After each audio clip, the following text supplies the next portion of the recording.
Yeah, so this drawing here of two zebra heads I did using davinci. So I've explained in other tutorials how that works. You can find it in the App Store. It's a brilliant drawing app. And so I've got this drawing of the heads that are just sitting more or less in the middle of the paper. I should develop the outside without any drawing techniques afterwards. At the moment I've put some turquoise in and some Indian yellow. I shall wash some of the colour out, but I just want to get a wash in at the back so that when I start going over in the darker colours, that there's no white paper in the back. And I use often Indian yellow because it's very warm and it mixes nicely with many other colours.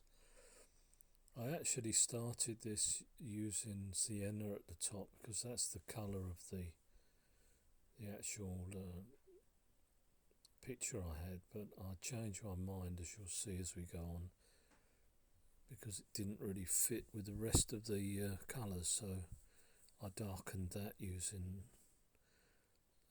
ultramarine violet, but at the moment I'm putting that in.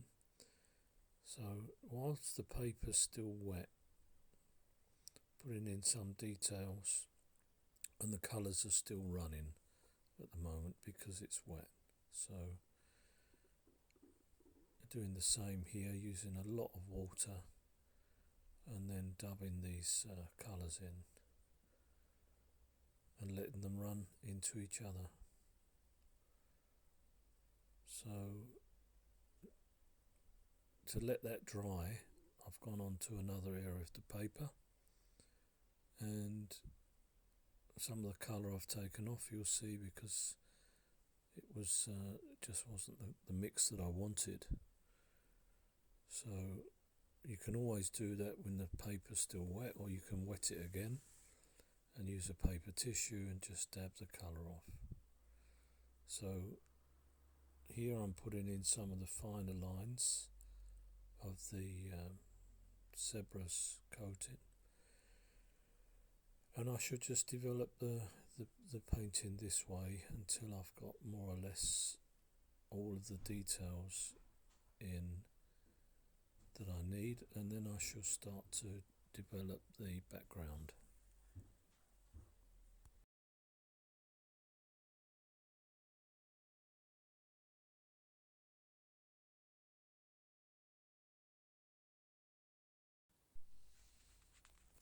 So I'm taking off a bit of the colour in the mane of the animal, because it wasn't the mix I didn't like. It was underneath sienna with the darker purple over the top. So I took some of the colour off, let the paper dry a bit. I shall go over that in a due course with a darker mix. There it is, of the purple, ultramarine violet, fitted to the rest of the picture better. I'm using the end of the brush, which I've sharpened with a knife to a point, and then I can just draw some hairs out on top of the head. Now I'm just taking time to go over these fine stripes that I created when I did the original drawing. What I actually noticed as I was doing this was I've actually, the things I'm painting in were actually the white stripes, and I've done it back to front, as it were, but it doesn't really matter because you can do what you like when you're doing your own painting. Important is you get these wonderful forms that these animals have. So I put a bit of care doing the eye. I didn't do it exactly as the photo was, but always leave a little light spot in the eye, as though it's reflecting towards you. So just developing the left hand side now, the other animal, and putting some more colour in on the mane there as well. So more or less you can do what you like here because you're in charge.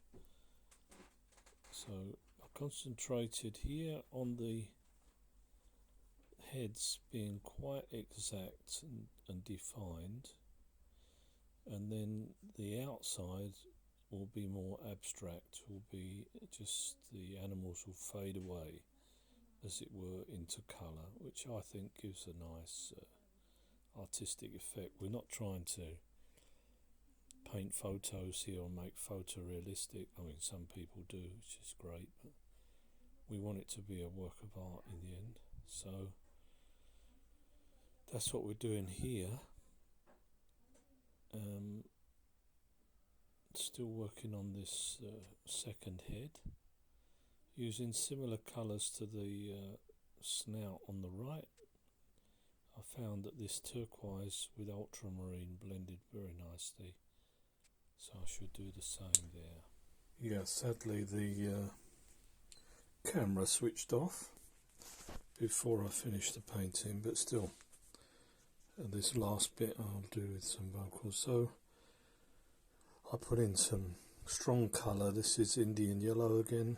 What you like here when you're out here, I used a spray to dissipate the colour here. You can see in this area here there's lots of water, and yeah, the rest is really quite fun because you can just do what you want. So if you decide to have a go at something like this, I hope you enjoy it. These are just some ideas. I actually got the idea from this from another painting on Pinterest. Someone had done a zebra with lots of colours instead of just brown and white, and I thought that would be a good basis to do this painting. So hope you enjoyed it if you've looked at the video. See you next time.